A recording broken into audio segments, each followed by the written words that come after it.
Então, o Cláudio Maretti, muito obrigada, né? Boa noite por estar aqui, especialista em áreas protegidas, comunidades e relação sociedade e natureza. Ele é pesquisador e pós-doutorando sobre conservação colaborativa na geografia da USP, consultor voluntário, membro do Comitê de Especialistas da Lista Verde de Áreas Protegidas e Conservadas para o Brasil e Comissão Mundial de Áreas Protegidas da IUCN. Ele também faz parte da Rede Saúde e Natureza Brasil, do Centro Internacional de Água e Transdisciplinaridade e do Coletivo Socioambiental de Atibaia. Ele já foi presidente e diretor do ICMBio, também já foi coordenador do 3º Congresso de Áreas Protegidas da Latinoamérica e do Caribe, quando aconteceu em Lima, em 2019. Foi vice-presidente regional da Comissão Mundial de Áreas Protegidas da IUCN, líder da Iniciativa Global Amazônica pela WWF, diretor do WWF Brasil, coordenador técnico da IUCN na África Ocidental e diretor técnico da Fundação Florestal de São Paulo. O Cláudio tem mais de 40 anos de experiência com trabalhos em áreas protegidas, ordenamento territorial, comunidades locais, atualmente focando todos os seus esforços, as suas energias, pesquisas, né, o máximo que pode para as relações entre sociedade e natureza, com equidade, saúde e bem-estar, sistemas de áreas protegidas locais e territórios tradicionais. Então, gente, grande honra, né, um privilégio nosso poder te ouvir e muito agradecida, né, por estar encabeçando tantos movimentos, né, tanto trabalho, né, em prol da qualidade de natureza e ambiente para a nossa sociedade. Obrigada mesmo, Cláudio. E a gente está aqui hoje, né, especialmente, para falar com vocês a respeito do manifesto que a Rede Saúde e Natureza Brasil está propondo para adesão de toda a sociedade, né? Um manifesto que traz a importância das relações saúde e natureza, né, para as políticas públicas, um manifesto que a gente é totalmente aberto à participação da sociedade, de instituições, pessoas físicas podem aderir, e a gente vai contar um pouquinho dessa história aqui para vocês hoje. Então, Cláudio, eu acho que, assim, para todo mundo entender, né, queria que você trouxesse um pouquinho do panorama do que é a Rede Saúde e Natureza Brasil, como é que ela foi constituída, né, e como é que a gente chega, desde quando ela existe, quem faz parte. Eu acho que esse panorama é muito importante para o pessoal que está nos escutando hoje aqui. Muito obrigado, Juliana. Espero que me escutem bem. Sim, talvez pela idade, participo de muitas atividades ao vivo, mas não é costume meu participar desses eventos no Instagram. Então, talvez o problema tenha sido meu. A Rede Saúde e Natureza, ela existe aproximadamente há 3 anos, né, aproximadamente, um pouco menos, e ela foi criada no momento onde começou a aparecer no Brasil várias conversas sobre esse tema, essa relação saúde e natureza. Aproveitando a situação ruim, terrível da pandemia, várias lives, eventos ao vivo na internet começaram a discutir esse tema. Nós, inclusive, organizamos um aqui em Atibaia, e aí outros parceiros organizaram também, gente que eu conhecia e tal. Então, algumas pessoas se reuniram e falaram, vamos nos juntar, porque nós estamos falando coisas similares, mas nós estamos isolados. Especialmente porque nós somos 2 grandes campos do conhecimento. Um grupo de especialistas que trabalha com conservação da natureza e um grupo de especialistas profissionais da saúde. Nos 2 lados nós temos acadêmicos, eu nesse momento, como a Juliana mencionou, estou terminando meu 3º ano, indo para o término do 3º ano de pós-doutorado, então tenho contribuído para a Universidade de São Paulo no tema da conservação, mas há profissionais também da prática, né, de gestão de áreas protegidas, no município de São Paulo, ou gente que trabalha com esse tema de forma geral, como o Instituto Chico Mendes e até organizações da sociedade que apoiam, por exemplo, aqui em Atibaia ou em outros lugares.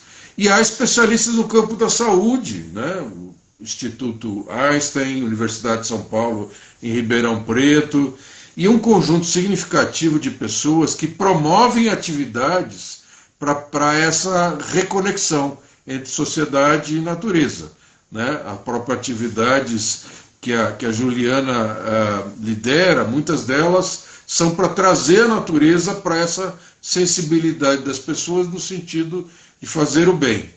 Então são algumas dezenas, 6, 7, 60, 70 pessoas especialistas em conservação da natureza e em saúde que por 3 anos têm trocado conhecimentos, promovido iniciativas e buscado difundir a importância da natureza para a saúde e o bem-estar da sociedade.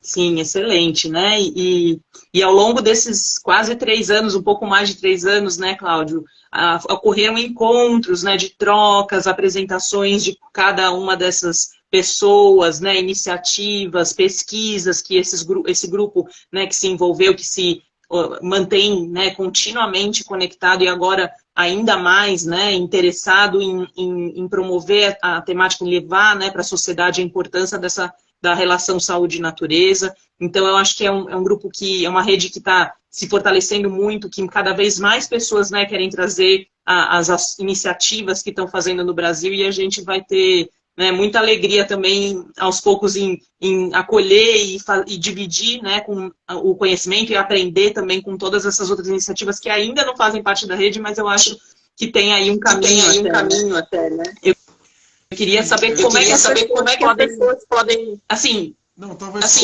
o que é um manifesto e como a gente vai colher e se informar a respeito de todas essas pessoas e como a gente vai trazer essas pessoas para dentro da rede, como é que elas vão participar da rede? Conta pra gente.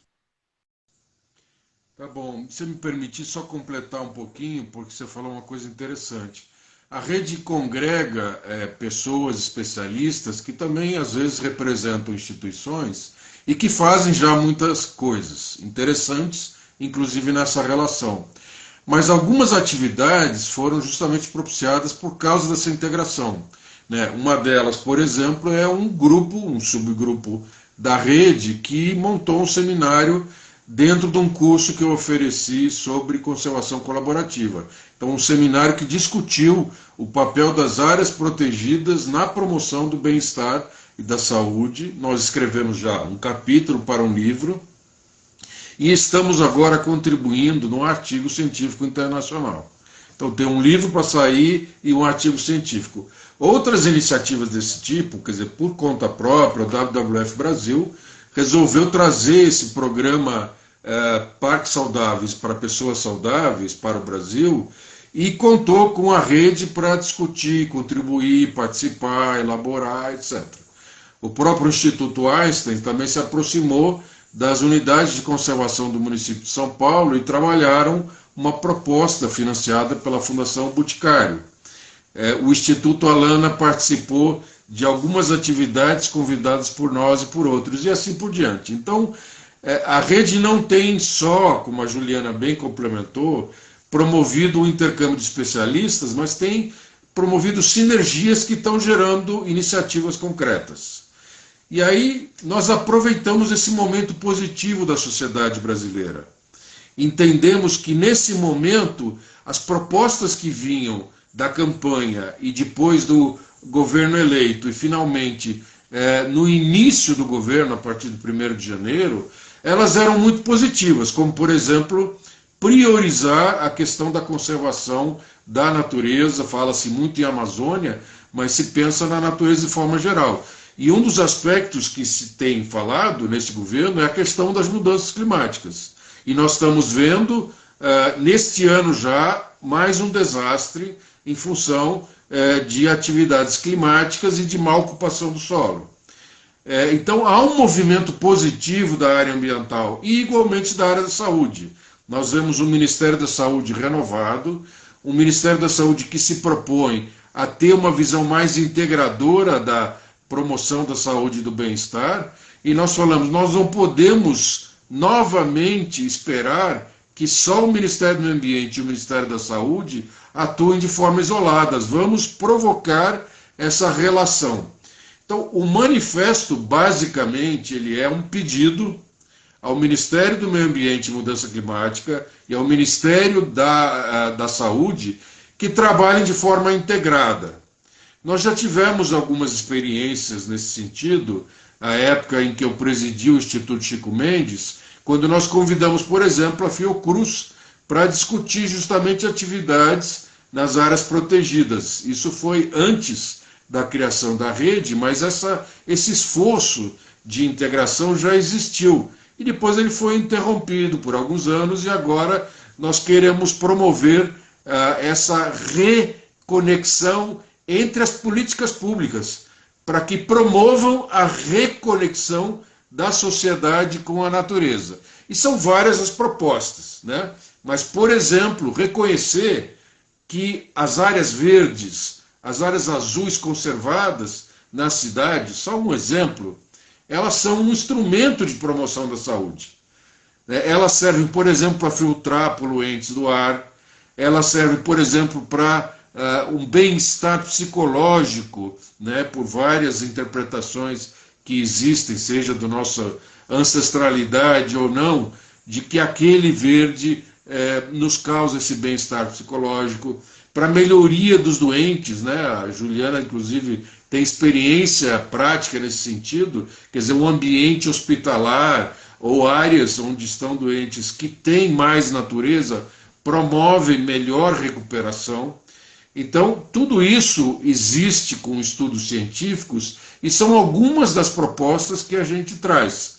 Mas, basicamente, é essa integração entre os dois ministérios e os vários outros órgãos. Ministério dos Povos Indígenas, o Instituto Chico Mendes, que cuida das unidades de conservação, parques e reservas, a própria Fiocruz, que é uma entidade especialmente importante, vinculada ao Ministério da Saúde, a FUNAI, o Ministério das Cidades, e que isso possa ser levado aos estados e municípios. Eu vou dar um exemplo. Há um certo tempo, na Grã-Bretanha, no Reino Unido, profissionais da área de saúde já prescrevem a frequência na natureza. No passado, a gente teve experiências no Japão também. A Austrália tem iniciativas nesse sentido, mas a prescrição, imagina que você vai ao médico e você tem um problema de coração e uma das coisas que ele recomenda é você fazer caminhadas. Ou você tem um problema de sobrepeso e uma das coisas ou diabetes, e uma das coisas que se recomenda é uma boa alimentação, mais saudável, mais balanceada. Ora, em muitos desses casos, a recomendação é mais contato com a natureza. Mas isso ainda não é uma tradição dos profissionais da saúde no Brasil. Então, ao integrar um rol de medidas complementares da saúde, a visita às áreas verdes, aos parques, às praças, aos parques nacionais, às reservas, pode ser um caminho para a promoção da saúde. É isso que nós pedimos, que os dois ministérios e os outros órgãos governamentais se integrem e promovam essa que é uma relação que cada vez mais a ciência comprova como fundamental. A natureza faz bem à saúde, faz bem ao nosso bem-estar. Exatamente, Cláudia. Você trouxe assim excelentes exemplos, né, de ações que já estão acontecendo, tanto aqui no âmbito nacional, muitas instituições, né, promovendo a temática grandes instituições que atuam localmente, nacionalmente, internacionalmente, práticas, né, de recomendação às pessoas diretamente para o seu bem-estar, terem a frequência, criarem o hábito, né, de estarem nas áreas verdes, azuis, né, para sanar aspectos da sua saúde física, emocional, né, psicológica, além dos benefícios, né, que a gente tem de viver e o direito, né, que a gente tem, na verdade, a esses ambientes, o ambiente onde a gente vive ser um ambiente de saúde, né, de ambiente equilibrado, biodiverso, resguardado, que tem espécies de fauna, de flora, que tenham corpos d'água preservados, água potável, sem poluição do ar, né, sem poluição sonora, porque todos esses impactos, né, no ambiente que a população urbana hoje é gigantesca, né? No Brasil já atinge um índice de mais de 80%, e no mundo a gente sabe que está caminhando para 70% da população mundial vivendo nos ambientes urbanos. É essencial realmente que esse cuidado seja, né, estrutural nas políticas dos países, e no Brasil principalmente, né?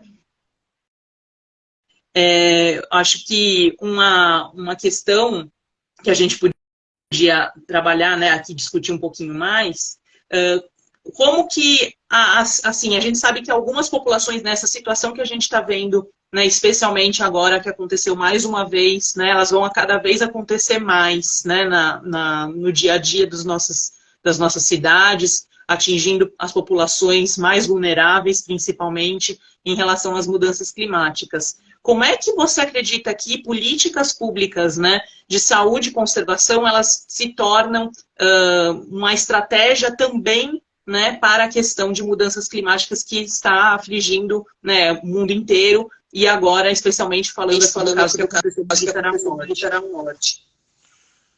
Juliana, a gente pode enfocar esse tema de várias camadas, como a cebola, né? Brincando um pouco aqui. Mas talvez valha a pena a gente pensar no seguinte, que, digamos, existe uma função das árvores para ter mais oxigênio no nosso ambiente, que um ambiente menos poluído é melhor para a nossa saúde, são coisas já conhecidas há muito tempo, né? E isso tem sido cada vez mais confirmado. Mas a situação hoje é que a gente entende que vai além disso, né? Por exemplo, estudos científicos demonstrando que uma cidade que tem, por exemplo, uma praça significativa a 10, 15 minutos de caminhada da casa de cada cidadão, ou as pessoas que têm esse acesso, elas têm melhor condição de saúde.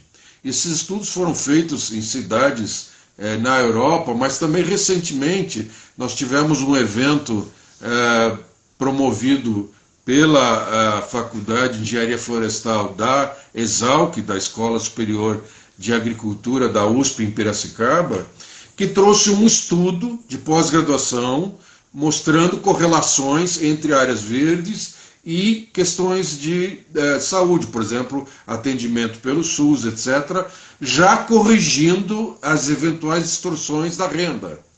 Então, isso demonstra que é mais do que simplesmente o oxigênio ou a menor poluição, é também um estímulo ao exercício, é também um bem-estar psicológico, é uma série de outras coisas que antigamente a gente não valorizava tanto, né?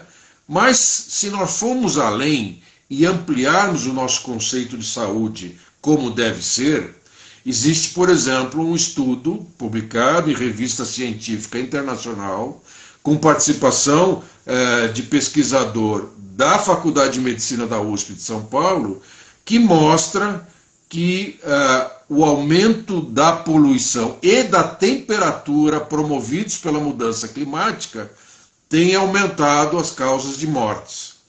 Então, se no passado a gente entendeu que a presença dos carros gerava uma poluição e depois gerou um rodízio de carros que acabou sendo usado muito mais para o trânsito do que para a questão da saúde, se hoje existe uma demanda de menos carros de combustíveis fósseis e até mais carros elétricos, mas menos carros seria melhor, por causa da poluição nos meios urbanos, a gente tem que entender também que isso tem sido uma verdade no caso do aquecimento gerado pelas mudanças climáticas.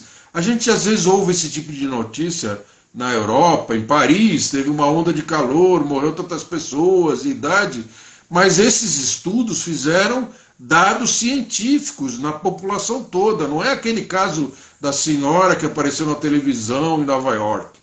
É casos aqui em São Paulo e qualquer uma das nossas grandes cidades.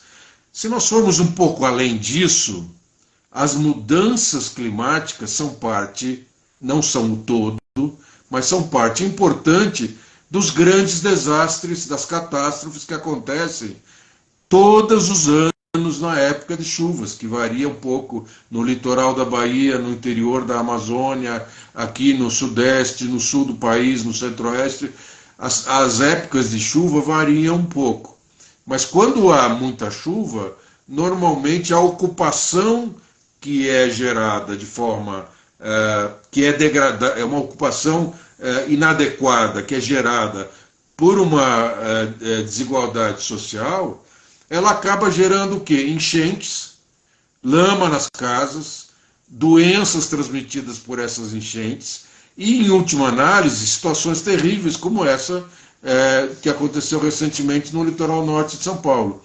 Mas aqueles que não têm recursos econômicos normalmente ocupam áreas submetidas a enchentes ou risco de encostas de forma histórica, e isso só está piorando com as mudanças climáticas. Então, uma alternativa, por exemplo, é obviamente destinar recursos para programas de habitação adequados, mas você promover nos fundos de vale das cidades áreas verdes, áreas de lazer, proteger os rios, ter água limpa. E existem, inclusive, estudos muito significativos, e o Instituto Alana e o Instituto Árvores Vivas também têm promovido essas reflexões e estudos, que as crianças não só são mais saudáveis, como elas têm um desenvolvimento da curiosidade, que gera um desenvolvimento intelectual maior quando elas interagem com a natureza. Então, em muitas cidades, é o caso de Jundiaí, por exemplo, estão introduzindo chamados parques naturalizados, que em vez de você ter um parque infantil, um parque com aquele escorregador e a balancinha de ferro muito clássico, você tem elementos de madeira, você tem possibilidade de ter um jardinzinho para a criança interagir. E muitos acreditam que isso é uma forma de trazer, por exemplo, as crianças de volta para o interesse de visitar a natureza, onde há maior biodiversidade.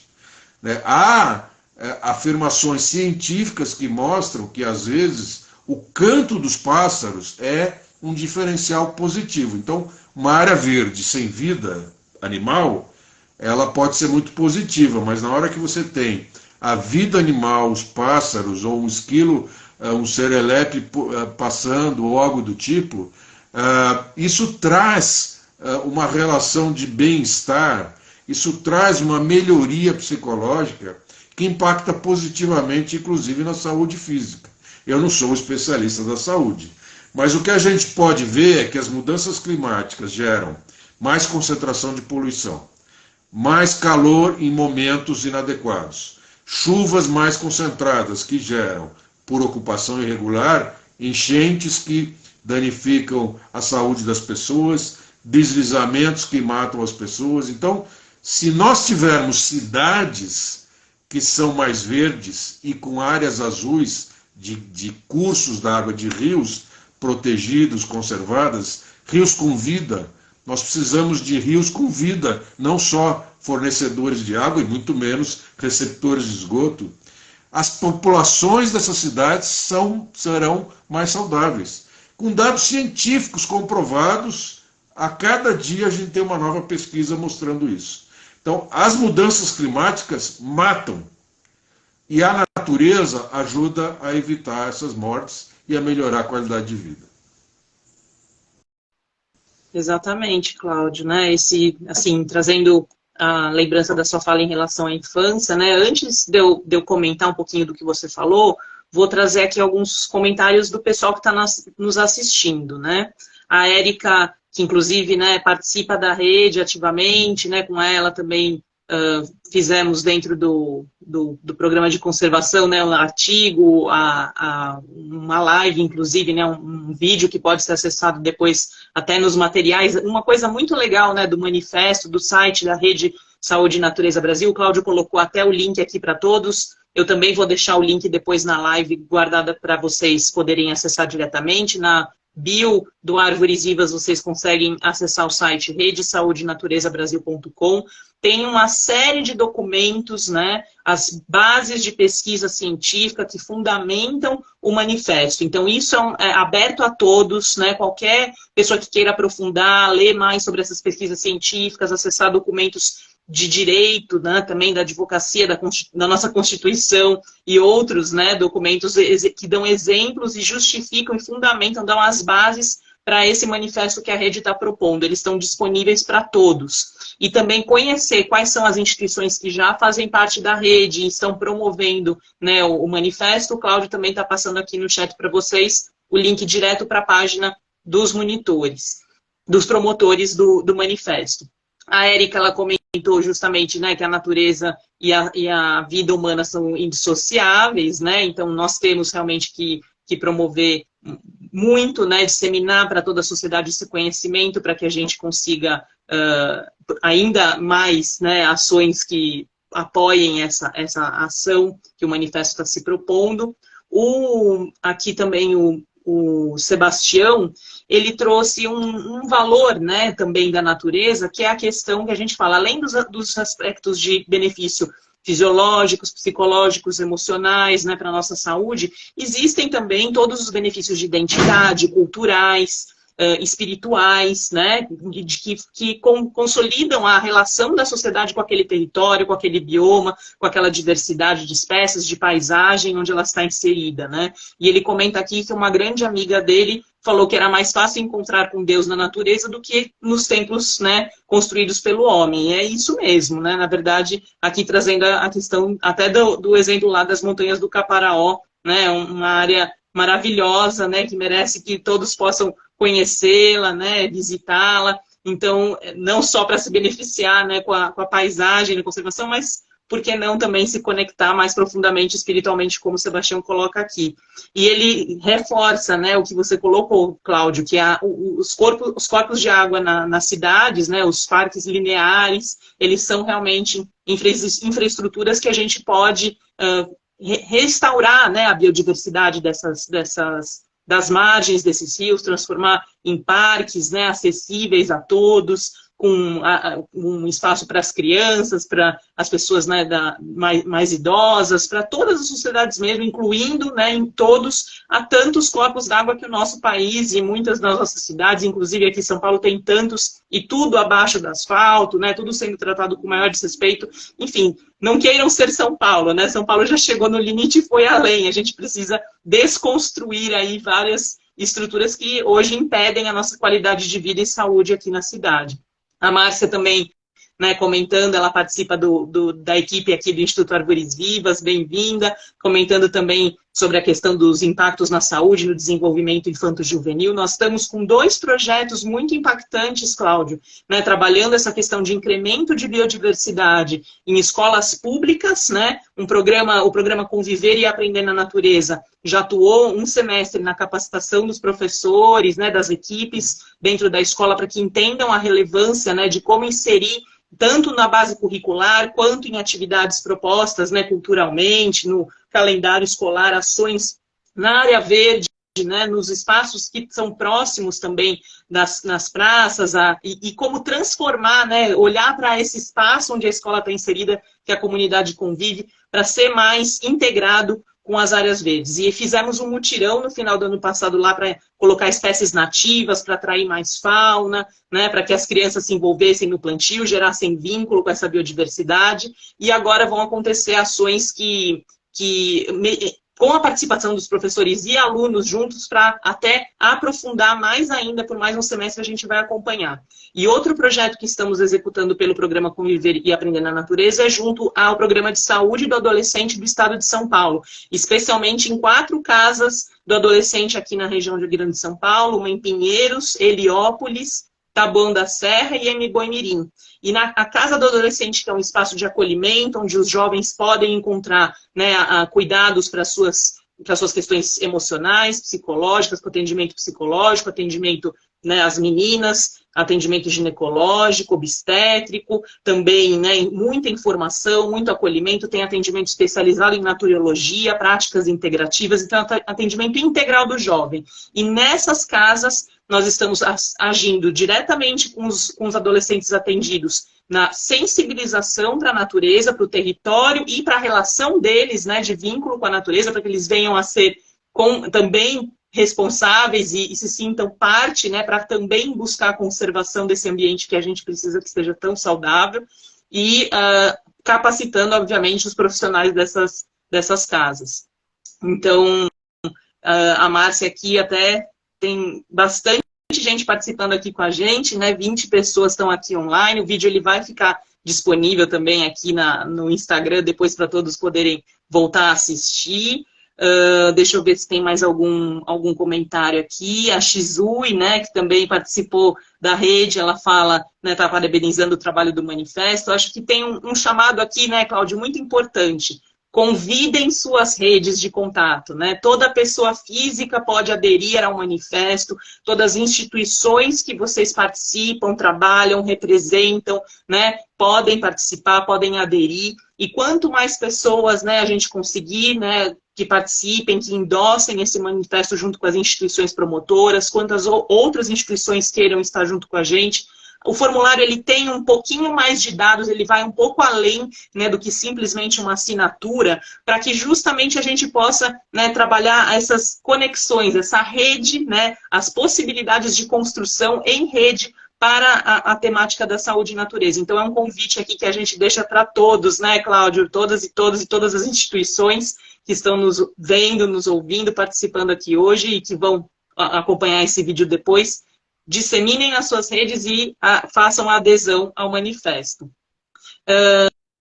Eu acho que, assim, não sei, se a gente tivesse que desenhar um sonho, né, Cláudio? Que tipo de política pública, né, a gente espera ter como resultado? Qual o resultado que a gente deseja ou sonha, né, na apresentação desse manifesto? Que, não sei, assim, eu tenho algumas visões, mas eu acho que eu queria te ouvir, você que tem tanta prática, né, já no ambiente de governo, de instituições, como é que a gente pode, quais propostas a gente quer que o governo, né, se envolva, promova e ele desenvolva a respeito desse tema de forma prática, assim, a curto, médio, talvez aí uma perspectiva também de longo prazo. A gente sabe que essas coisas levam tempo e quanto mais a sociedade participar, melhor, mas, enfim, gostaria de te ouvir nesse aspecto. Claro, eu acho que eu sou um especialista em áreas protegidas, não sou biólogo, sou especialista justamente em entender essa gestão de espaços que podem ser importantes para a sociedade e para a natureza.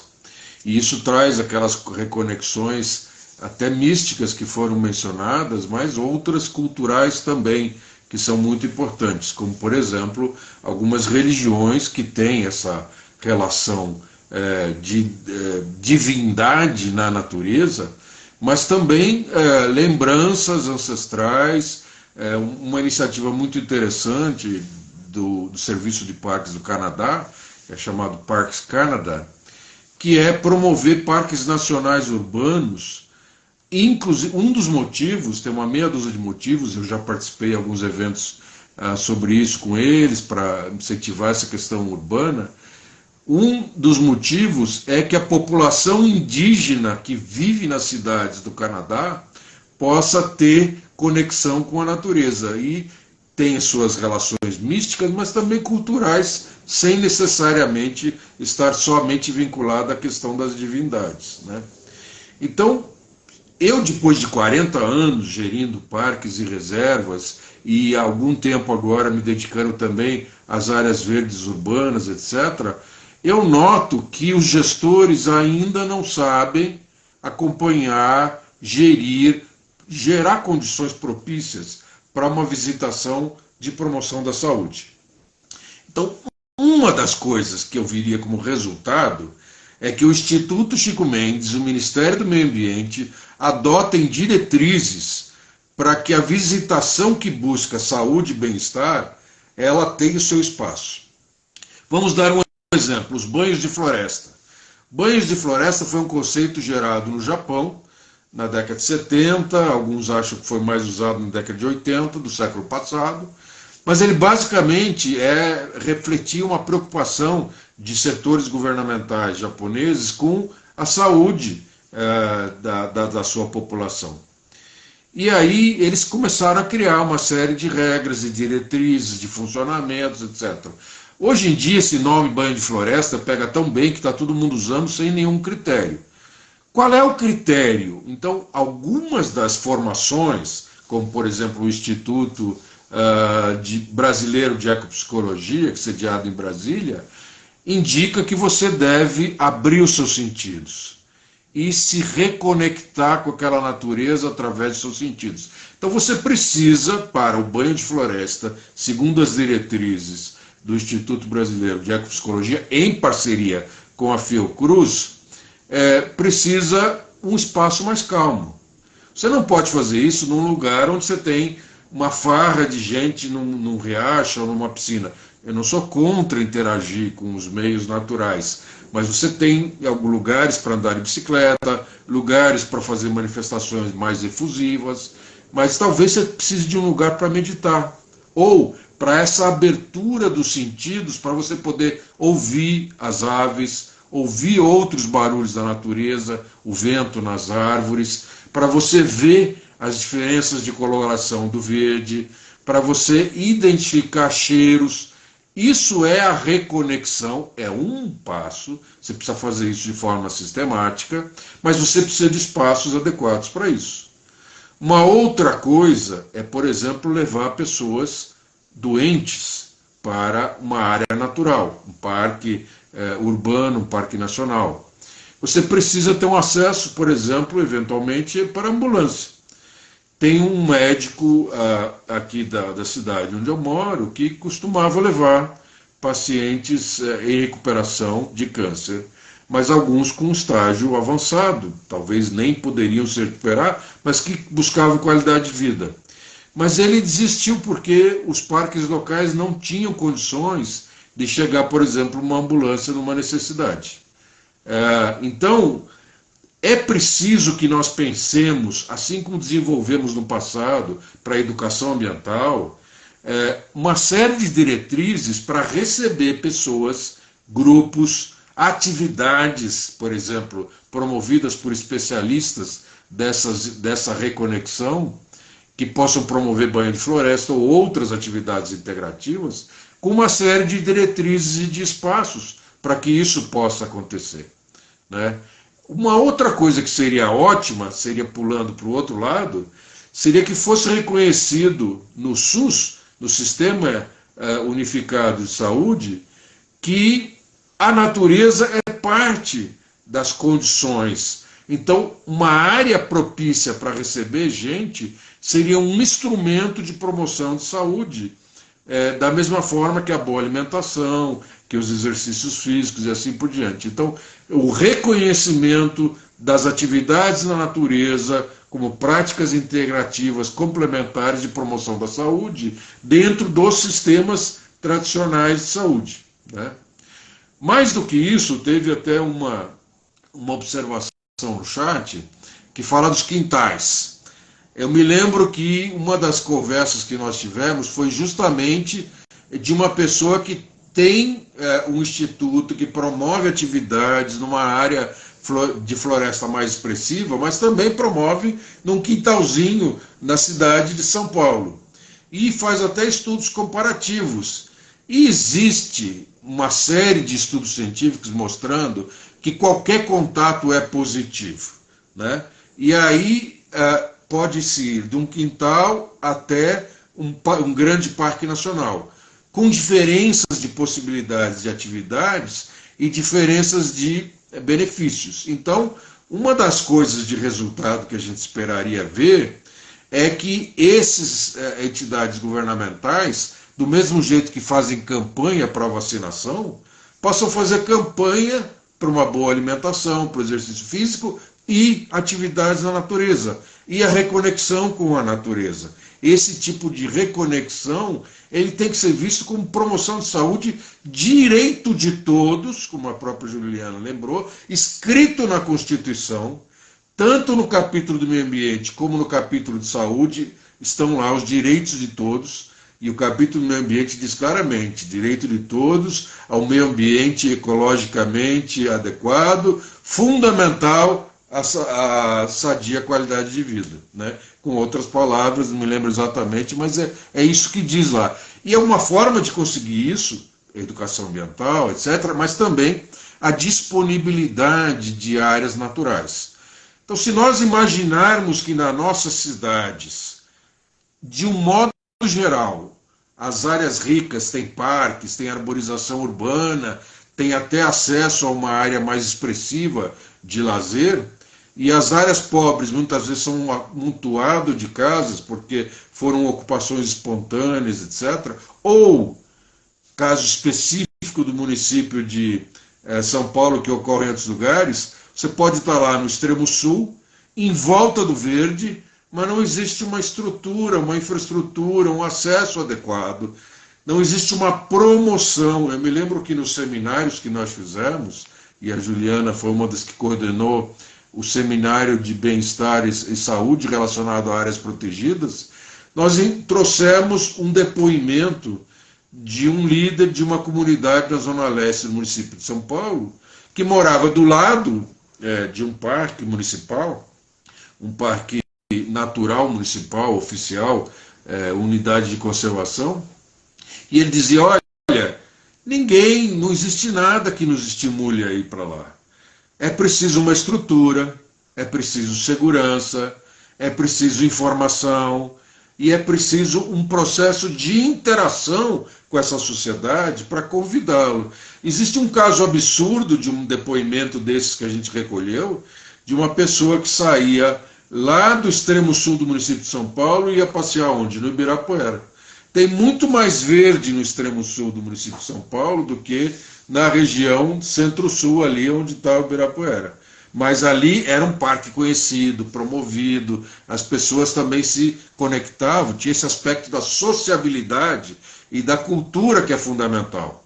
Então nós poderíamos elencar vários resultados, Juliana, mas eu simplificaria com mais áreas verdes, naturais, azuis e protegidas, com mais acesso e com diretrizes de condição para receber pessoas com deficiência, crianças, idosos, doentes e gente que quer buscar a promoção da sua saúde e do bem-estar. Que a natureza e as práticas integrativas e as práticas de reconexão sejam consideradas práticas complementares de saúde dentro das diretrizes do Ministério da Saúde e do Sistema Integrado de Saúde. Que juntos os dois ministérios promovam essa reconexão da sociedade com a natureza.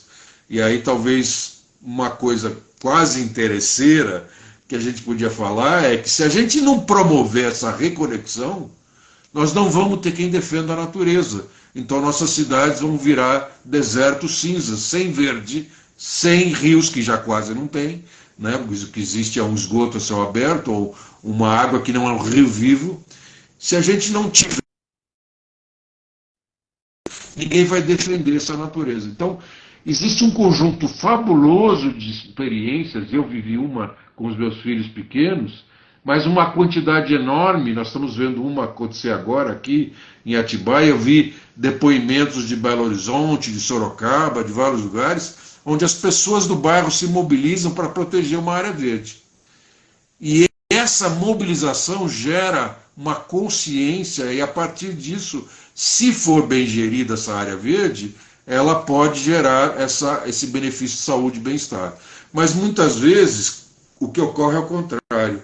Porque quando a instituição governamental recebe essa demanda e cria uma área protegida, um parque nacional, aí ela cria uma série de regras que dificultam o acesso da sociedade. Então, aquela sociedade que reclamou uma área verde no bairro ou um parque nacional numa paisagem maravilhosa, fica com uma série de dificuldades de acesso, não tem condições adequadas. Então, o acesso é políticas públicas, é infraestrutura, é transporte, mas é também gente que faça uma gestão aberta, convidativa, mas é também espaços para diferentes atividades, como a meditação, como andar em bicicleta, como uma caminhada, como crianças que possam nadar num rio dentro de um parque nacional e não simplesmente ir lá olhar e falar isso é um rio, não posso nem tocar, porque está tudo preservado e tal. Então, são esses tipos de resultados que a gente gostaria de ver.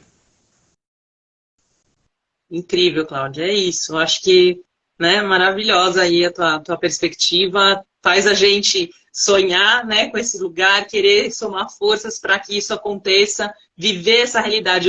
Muito tempo, né, eu tenho me dedicado também ao ativismo aqui muito em São Paulo, participei de muitas ações até em parceria com o pessoal do Rios e Ruas, né, aqui que faz uma ação de sensibilização, né, muito importante para a sociedade, para despertar, né, em relação à presença dos rios no nosso dia a dia, nas nossas caminhadas, trajetos diários, do lado da nossa casa. E eu sempre falei assim, o Rio Tietê, o SOS também, né, faz um trabalho incrível ali com os rios. E eu falo, eu sonho, meus pais, né, não faz muito tempo, o meu pai, ele tem uma memória de ter nadado, de ter usado o Rio Tietê de maneira esportiva, né, em canoas, de se divertido junto ao Rio Tietê. A gente tem fotos, né, e muitos registros também dos clubes, quando eles praticavam e faziam natação, canoagem. Ainda tem um resquício, né, desse movimento com a raia da USP, mas no Rio Pinheiros também. Mas a gente perdeu isso, né? E, assim, eu quero voltar a nadar nos rios de São Paulo antes de morrer, né? O meu sonho é poder falar, eu moro em São Paulo e eu nadei no Rio Tietê, nadei no Rio Pinheiros, né? Que beleza seria essa, né? Então, não só no parque que tá, né, que é uma reserva, uma área conservada, uma RPPN particular, ou um parque estadual, um parque federal, né? Eu acho que são muitos os tipos de parque. O que você falou no começo, até quanto mais acesso a gente praticar, desde o contato diário, né, pequeno, mas ter um contato diário pequeno numa hortinha em casa e visitar áreas, né, mais conservadas, mais preservadas. Eu acho que são várias formas da gente experimentar essa conexão com a natureza, mas é isso, as nossas cidades, né, elas estarem acessíveis, não restritas a um grupo, né, exclusivo, a gente tem uma melhor distribuição, né, desse verde, esse acesso ao verde azul conservado, preservado, acessível, né, dessa forma que você coloca, que é isso, a gente precisa de gestão que facilite a relação da população com a natureza, com a saúde, com as áreas conservadas, que são bons, né, para toda a população. Você quer comentar alguma coisa? Não, acho que esse é o momento, talvez, de trazer uma ideia que você trouxe nos exemplos do Árvores Vivas, que é a questão das escolas. Primeiro, acho que um desabafo, né? Nós não podemos aceitar cidades que não têm vida. Né? Tudo bem, tem qualidades do ambiente urbano que são interessantes, a facilidade do acesso para compras, para o trabalho, etc. Mas isso não quer dizer que não possa ter árvore, não possa ter um corguinho, um riozinho com vida ali. E, por exemplo, as escolas. As escolas, cada vez mais, elas não têm áreas verdes, não têm horta, não tem a árvore. Então... Não, porque a criança vai subir, vai cair, não pode tocar, não porque não sabe fazer, não porque o professor não sabe fazer, não porque não tem espaço. Então, assim, uma das práticas podia ser voltar a ter algum tipo de quintal nas escolas. Postos de saúde, unidades básicas de saúde, quer dizer, nós temos às vezes hospitais inteiros que estão transformados em monstros de cimento e ferro, e às vezes nós não temos uma área verde. Aí cria talvez um vasinho aqui, uma área verde ali, que é muito bom, que já ajuda.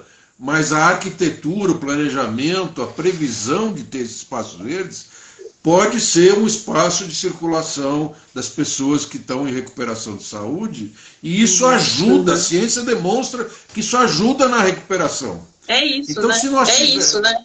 Se nós tivermos os nossos quintais, mas também nas escolas, nas unidades de saúde, esses pequenos espaços, mas tivermos gente, professores, agentes de saúde e alguém que ajude as pessoas a gerir esses espaços, a convidar as pessoas para vir, né?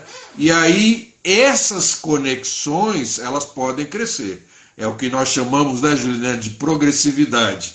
Quer dizer, você pode ter um quintalzinho, um vaso de flor no seu apartamento, uma samambaia pendurada na parede, fazer observação de aves, como o Lucas Longo faz, através da janela, ensinando as crianças a biodiversidade no apartamento numa cidade monstro como São Paulo, e você às vezes pode um comedouro, um bebedouro, ou uma planta, como a Juliana ensina, que tem uma flor que atrai borboleta, ou beija-flor, ou alguma coisa, ela começa essa conexão. Então é o vaso, é a observação de aves da janela do apartamento, é um pequeno quintal, é essas áreas, micro-áreas verdes nas unidades de saúde, nas escolas, é gente capacitada, mas aí sim você tem que ter uma praça para você fazer o exercício, você vai andar até ela, 10 minutos. Fala-se da cidade de 10 minutos em Paris, mas você precisa ter um acesso de 10 minutos da sua casa para uma praça onde você possa fazer o seu exercício diário. No final de semana, você tem que poder ir para um parque grande, eventualmente com música, uma atividade cultural, mas que tenha verde, que tenha azul, azul com vida.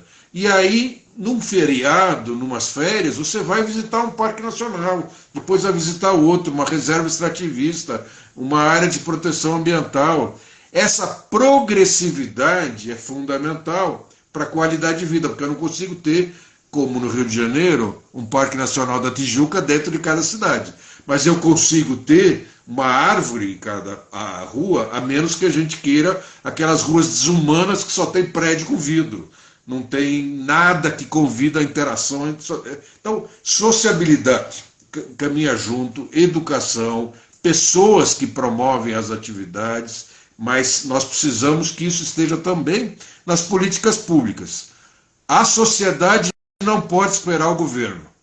A sociedade, quando vou almoçar, jantar, tomar café da manhã, que eu ainda consigo 3 vezes por dia me alimentar, eu não espero só que o governo me diga coma mais salada, como uma coisa balanceada, eu vou buscar a saúde.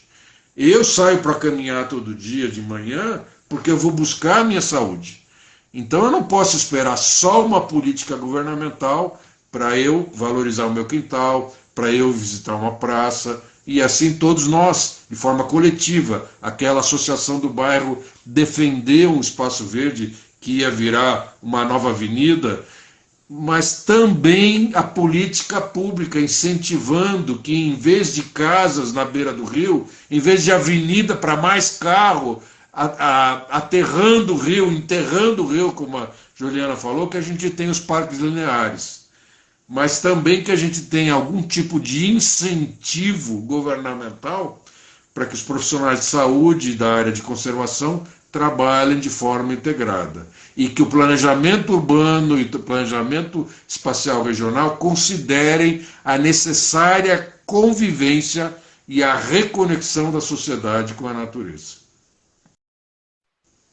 Isso, muito importante, Cláudia. Esse ponto que você traz, né, das escolas, assim, um objetivo, né, muito grande na promoção dessas ações junto a escolas, espaços de saúde que o Árvores Vivas faz, é de justamente que esses espaços, nosso ideal de política pública é que nenhuma mais escola, nenhum mais hospital ou centro de saúde, nenhum outro centro cultural, nem todos os espaços onde as crianças e adolescentes estão, justamente como a gente falou que acabam sendo as populações, né, mais impactadas, uma das populações mais impactadas por conta de toda a falta de acesso, a falta de ambientes, né, saudáveis, verdes, azuis, acessíveis, qualificados, a gente garantir que essas estruturas sejam sempre rodeadas de verde, rodeadas de de árvores, de bosques, com corpos d'água expostos, com animais, vida selvagem, porque a gente vê isso, né? A Universidade de São Paulo, algumas universidades brasileiras conseguiram garantir um campus, né?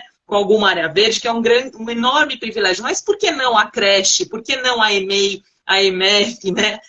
A política municipal, né? Garantindo que essas estruturas, desde das escolas municipais, as estaduais, as federais, todas terem o direito a ter a sua área verde, né, resguardada, para ampliar a qualidade de ensino dessas crianças, desses jovens, para ampliar a oportunidade do brincar, né, e do desenvolver plenamente das saúdes, das habilidades das crianças, para que os profissionais que atuam, né, no ambiente da saúde, as pessoas que estão, a gente sabe, né, que os profissionais dos centros de saúde são os lugares que são as pessoas que mais têm casos de burnout no mundo, então ainda mais nessa situação pandêmica, né, que vivemos, eles são constantemente afligidos pelo tipo de relação profissional que eles estabelecem, e como não é importante, é essencial que esses hospitais, que os centros de saúde tenham essas áreas verdes como áreas de refúgio, de regeneração do estado de espírito, né, da capacidade cognitiva deles, para eles enxergarem os problemas que são tantos, né, com quais eles trabalham de maneira criativa, de restabelecer melhor as suas o seu bem-estar, para fazer bem as suas atividades, para atender bem ao paciente que ele tem que trabalhar, para os professores atenderem bem as crianças e os jovens com quem eles trabalham. Então, é um conjunto de benefícios, né, que para todos os níveis, para todas as esferas, para todas as pessoas, reservar essas áreas verdes para as instituições públicas, particulares, enfim, tem que ser lei, tem que ser lei. Toda escola que vai nascer, nasce com a sua área verde. Todo hospital, todo centro de saúde nasce com a sua área verde. E aqueles que não têm e já existem, vamos criar espaço para que esse verde brote em volta dele. E, ainda mais, se tornar entre eles polos, né, pequenos oásis nos centros urbanos, que a gente vai trabalhando aí a conexão, como você falou, esse avanço, né, em progressivo. Eles vão surgindo e a gente vai conectando, criando os corredores ecológicos, tornando essas ruas acessíveis. Não cabe árvore na calçada, né? Porque se pensa só em plantar árvore na calçada, muitas cidades plantam a árvore do lado, né? No meio-fio, tira o asfalto no espaço onde os carros estão estacionados e retoma ali os paralelepípedos para permitir a absorção da água naquele terreno, em toda a paisagem. E ali cabe, põe 2 carros, uma árvore, 2 carros, uma árvore. Não precisa ser 1000, só carro e nenhuma árvore na rua, né? Então, é só querer pensar estrategicamente, é convidar a sociedade para participar e juntos eu tenho certeza que a gente vai criar, né, com os governos, com as instituições, com a participação da sociedade civil, de cada cidadão, né, a gente vai conseguir criar cidades, áreas verdes e acesso, né, nos ambientes verdes e azuis qualificados para todos nós. E garantindo isso, esse contato, esse ponto que você falou, né, Cláudio, de como que esses jovens, essas crianças vão preservar, né, vão lutar pela garantia desse direito, se eles nem têm vínculo, né, se eles não têm oportunidade de se relacionar. Então, se a gente não aplicar isso, né, nas estratégias de educação ambiental, mas também como exemplo, né, aqui o Sebastião até falou, conversar com a sua família, que memórias, né, conte para os seus filhos, conte para as crianças com quem você tem contato, a memória de infância que marcou sua vida, inspire eles a ter essa relação também, convide e viva, né, essas experiências em família no seu dia a dia, nos finais de semana, e continuamente, né, crie um hábito de fazer essa conexão com a natureza no seu dia a dia. Sim, muita gente perguntando aqui se vai ficar gravado, né? Um comentário muito importante que a Ana colocou. Os governantes não veem o verde revertido em benefício financeiro, por isso não é prioridade. Os artigos científicos já estão provando essa eficácia financeira, né? Então, você, por exemplo, tem um artigo com um número enorme de mapeamentos de pessoas atendidas por plano de saúde nos Estados Unidos, avaliaram a incidência de 24 doenças e conseguiram correlacionar a presença de áreas verdes onde essas pessoas moram com a diminuição de 15 doenças. Então, 15 dessas 24 doenças estavam diretamente ligadas à presença de áreas verdes onde as pessoas moram. Então, imagine isso, qual é o impacto financeiro, econômico-financeiro, né, no quanto de recurso é disponibilizado para tratar 15 doenças que conseguiram ter correlação direta estabelecida com a presença de área verde. Então, porque não quer enxergar, né? Porque os dados já estão aí. E a gente quer trabalhar para isso, né, Cláudio? Levar esses dados, levar essas informações, disseminar isso com a população, para que a gente consiga, juntos, fazer esse esforço para garantir esses direitos.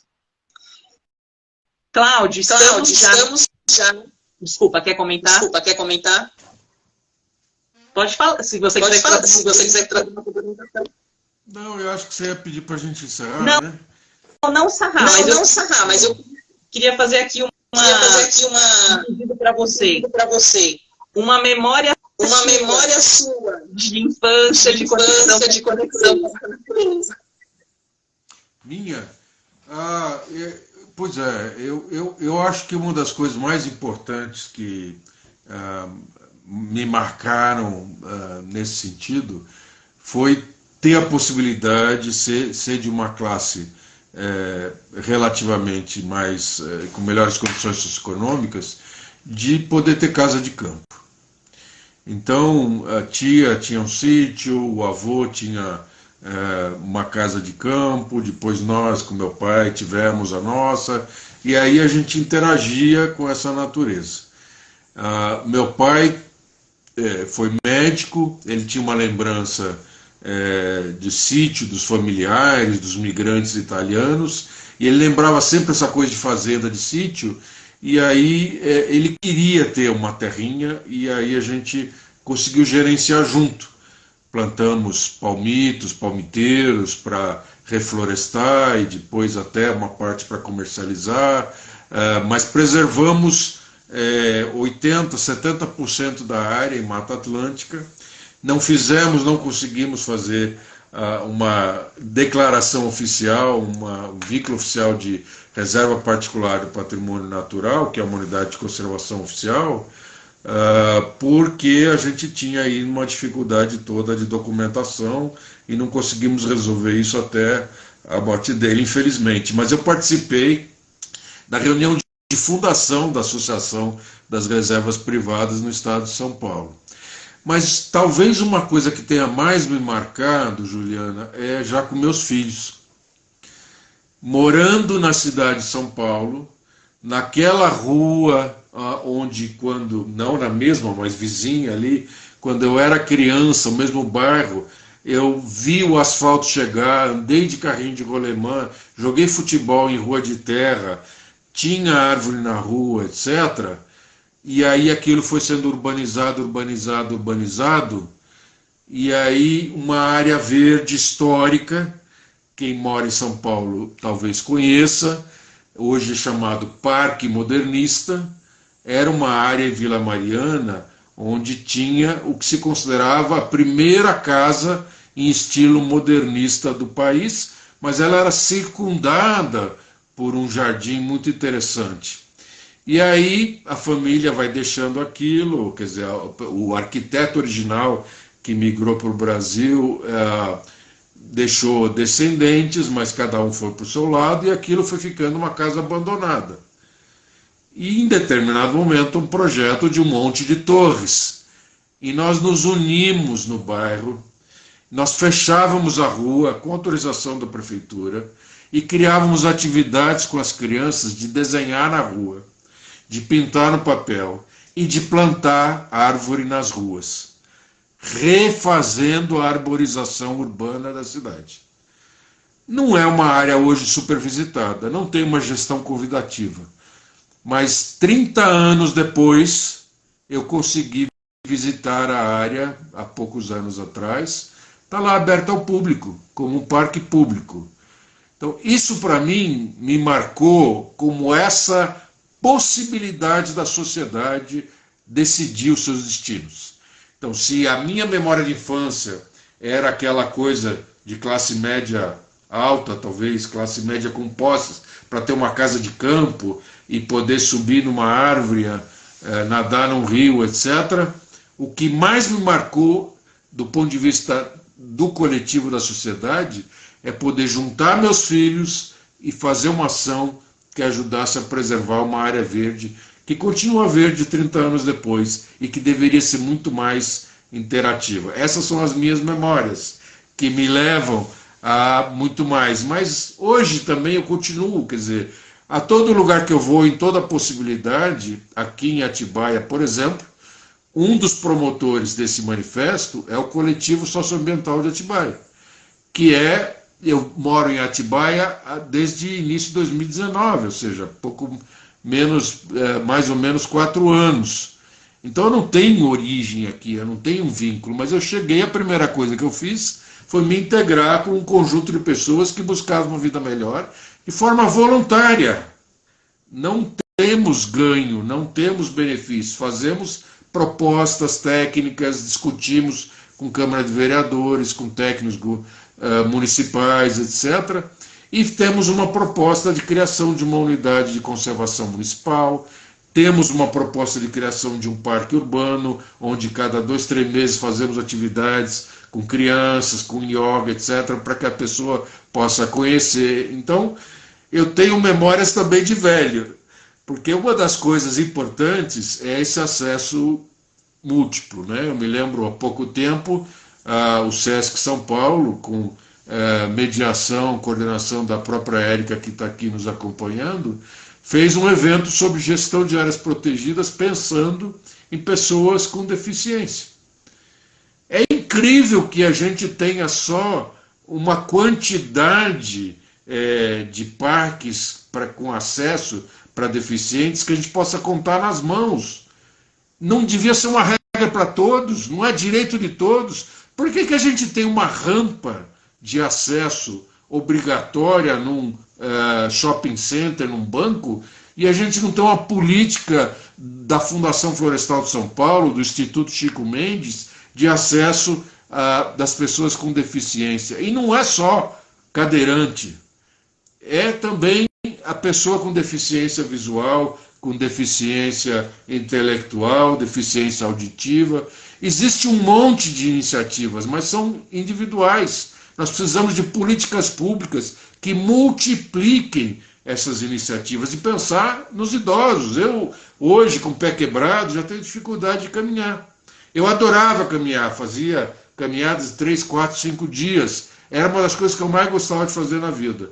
Hoje eu já tenho dificuldade. Então, se eu for poder visitar um parque, eu tenho que ter um lugar que tenha algum acesso adequado. E, ao mesmo tempo, ter alguém que possa ter um acesso mais silvestre, mais aventureiro, etc. O Instituto Alana, por exemplo, defende que a gente possa acampar, voltar a acampar, ter campo, porque é um espaço de sociabilidade da família, de fortalecimento dos laços da família na hora que você vai acampar dentro de uma área natural. No tempo da minha infância, meu pai era sócio de uma coisa que chamava Camping Clube do Brasil. Eu nem sei mais se existe isso, mas era uma ideia. Muitos iam lá com o seu motorhome, seja lá trailer, como queiram, né? E não tinham tanto contato assim com a natureza, mas outros iam para áreas mais naturais. Era uma forma de viajar, não era só para contato com a natureza, era mais para viajar barato. Mas aí eu me lembro de gerir parques, quer dizer, época de gestão de parques, onde camping era não, dá muito trabalho, não queremos saber disso, não, vamos cobrar ingresso, o cara visita um dia e vai embora.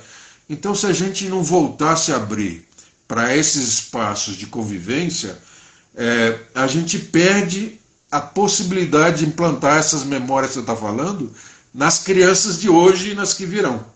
As minhas memórias, eu passei algumas aqui. Poderia contar outras que marcaram a minha vida. Mas o que nós precisamos são condições para que o coletivo da sociedade se reconecte com a natureza, bairros pobres das grandes cidades e, sobretudo, as futuras gerações, para que elas construam um mundo melhor. Nós deixamos algumas coisas, não acho que nós só somos um fracasso. Mas não estamos ganhando a guerra ainda temos muito que fazer. Embora essa simbologia não seja muito adequada, eu acho que o que nós precisamos é atender os idosos para que eles possam ir, as pessoas com deficiência, os doentes de câncer ou aqueles que procuram fazer um exercício. Um atleta, quer dizer, ir para um parque nacional não pode ser para um atleta, não pode ser só para o aventureiro. Mas é fundamental olhar para as crianças. Jardins, quintais nas escolas, parques renaturalizados, integração, atividades de estudo de meio com integração, deixar as crianças brincar na lama, deixar as crianças subir nas árvores. Se isso não for feito, não tem um desenvolvimento intelectual, mas sobretudo, como a Juliana mencionou, não tem um desenvolvimento afetivo que conecta as pessoas e que traz felicidade dessa conexão com a natureza. E depois traz também saúde física, psicológica, etc.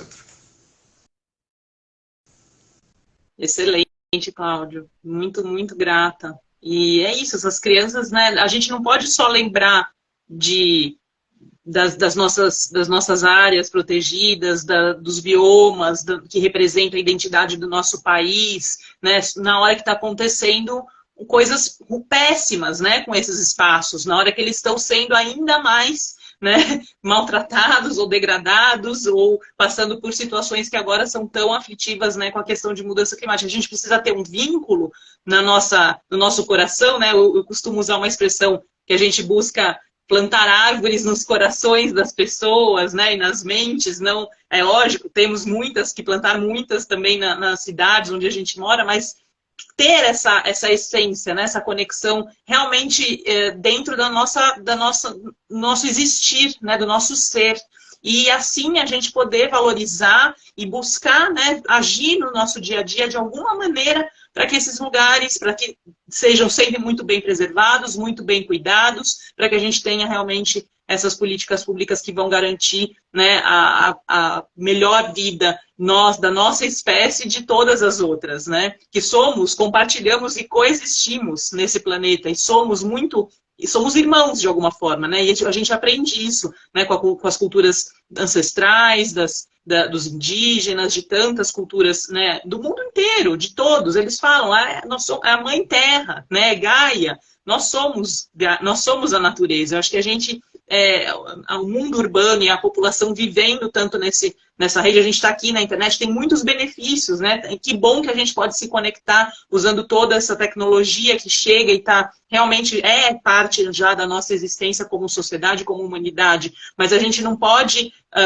deixar de ter essa relação, né, no dia a dia, de uma maneira física, lembrando a natureza que a gente é, né, percebendo, parando um momento para contemplar, para respirar, para valorizar, para querer mais, para perceber quanto faz bem para o nosso dia a dia e construir essa relação afetiva desde da primeira infância, né? Até quando uma mãe está gerindo, os benefícios também já cientificamente estão comprovados, né? Desde a gestação, em termos epigenéticos, três gerações recebendo influências naturais.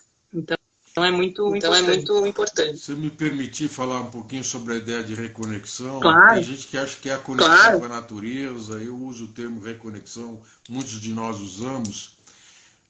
Tem gente que acredita que a culpa, entre aspas, da sociedade não conservar a natureza, não promover um bom convívio, está nas raízes religiosas de milhares de anos atrás, falam-se do cristianismo, do judaísmo, do sei lá o quê.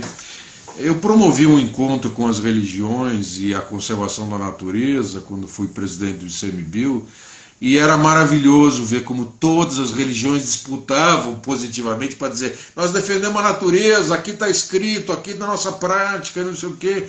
Então isso existe em todo lugar. Para mim, o que aconteceu foi a tal da Revolução Industrial, que gerou um conceito de que a tecnologia, a engenharia, a ingenuidade, a capacidade humana mental resolve qualquer coisa. Então nós podemos nos desconectar dos riscos da natureza, porque era um risco plantar, era um risco ficar doente, era um risco se submeter às intempéries, etc. E aí buscar soluções que fossem a proteção com um teto, uma proteção com uma climatização, um aquecimento nas zonas mais quentes, um aquecimento nas zonas mais frias, uma refrigeração nas zonas mais quentes. E a gente foi desenvolvendo isso de tal forma que a gente se desconectou da natureza. E aí, no meio disso, vem, obviamente, toda a questão do individualismo, onde só o benefício individual vale e a gente perde a noção do coletivo, né? Existe uma ideia muito interessante que fala justamente dessa coisa do inconsciente ecológico coletivo, que nos conecta mesmo sem sabermos com a natureza e por isso nos faz mal estar longe dela. Mas o fato é que nós passamos quase um século, se não com raízes anteriores, nos afastando da natureza, buscando soluções somente tecnológicas, etc. E o que está acontecendo agora é que a pandemia, as pandemias, as epidemias de falta de saúde na cidade, ligadas à obesidade como eu, ou a problemas respiratórios por causa da questão da poluição, e também as mudanças climáticas estão mostrando para nós que a nossa capacidade tecnológica engenheiresca é super limitada para a felicidade, o bem-estar, a saúde e a qualidade de vida. Então nós hoje vemos que há necessidade disso que eu chamo, muitos de nós chamamos, reconexão com a natureza. E aí, se a pessoa vai visitar o Parque Nacional de Iguaçu, ou da Tijuca, ou de Itatiaia, para chegar naquela paisagem magnífica, tirar uma selfie, virar as costas e ir embora, isso não é reconexão. Por isso que essas técnicas por isso que essas técnicas de banho de floresta mais adequadas, bem feitas, elas mostram que você precisa entrar na natureza e abrir os seus sentidos. E todos os sentidos, não são só esses 5 tradicionais, mas são esses sentidos espirituais também. Se você não buscar essa reconexão, a gente está acostumado a ir lá e olhar a árvore como quem olha uma vitrina de uma loja. No máximo a gente vai querer comprar aquela árvore para ter em algum lugar no quintal de casa uma fotografia daquela árvore. A gente não vai sentir o cheiro da árvore, ver as diferenças de cores, etc. E aí você falou de povos originários, de povos indígenas, de comunidades tradicionais não indígenas. E muitas vezes a gente fala isso como se fosse uma volta à ancestralidade no sentido de algo nostálgico, antigo, ultrapassado. E existem interpretações sociológicas que mostram que cada conhecimento, cada organização social tem resultados de determinada forma. Então, quando os povos indígenas e comunidades tradicionais não indígenas conseguem preservar a Amazônia, por exemplo, os extrativistas da Amazônia, da zona costeira, conseguem preservar a natureza, isso significa que eles têm uma tecnologia melhor do que a nossa, porque a nossa tecnologia está destruindo essa natureza. Então não adianta eu vir com toda a minha ciência, dizer que eu sei como fazer, que se eu botar numa planilha, que se eu fizer uma coisa, se eu fizer outra. Não, eles têm resultado, nós não. Então o que nós temos que fazer? Reaprender. Usar os conhecimentos tradicionais para nos reconectarmos com a natureza. Reaprender a respeitar a natureza. Alguém pode acreditar ou não a divindade numa cachoeira, numa árvore, numa montanha, como até os povos lá do Peru, etc., associados aos Incas, a cachoeira, como lá a gente chama a cabeça do cachorro, né, no noroeste da Amazônia brasileira. Outros podem não acreditar, mas o fato concreto é que existem ensinamentos, existem conhecimentos, existem práticas, existem tecnologias no seu sentido mais amplo que nós perdemos. Quando a gente transforma o rio em esgoto, quando a gente aterra e transforma o rio numa avenida, depois a água vem, como em Belo Horizonte, destrói tudo e inunda tudo de novo, ou quando a doença dos esgotos a céu aberto mata a população da periferia, a gente percebe que a nossa tecnologia, do ponto de vista coletivo social, não está funcionando. Então precisamos reaprender, reconectar com conhecimentos que nos permitem reconectar com a natureza e fazer isso de forma coletiva, porque nós precisamos que a sociedade o faça, porque não é possível que a gente só pense individualmente quando a proteção das florestas, dos campos, dos mares, dos rios, das montanhas depende de políticas públicas, depende de ação coletiva. Então, essa é, para mim, a conjugação da reconexão com a natureza, que está suposta, que está impregnada dentro do manifesto e as propostas que a gente faz, para promover saúde e bem-estar. Sem reconexão com a natureza, não transformamos este em um mundo melhor que nos traga condições de saúde com os benefícios da vida moderna. Saúde, bem-estar e modernidade podem se conviver se nós soubermos nos reconectar. E reconectar um com o outro também, né? Entre nós. Muito grata, Cláudio. Excelente todas as colocações que você trouxe para nós, né? Um aprendizado enorme, assim, te ouvir, ter a honra, né, de te escutar, de aprender a cada fala, referência que você trouxe aqui para a gente hoje. Agradeço muito mesmo o seu tempo, sua atenção, né? E por, obviamente, né, estar aí à frente da Rede Saúde e Natureza Brasil, que está promovendo esse manifesto tão importante. Então, os nossos esforços continuam, né? Insistimos aqui no chamado para todos vocês que multipliquem esse manifesto nas suas redes, convidem as instituições que vocês fazem parte também.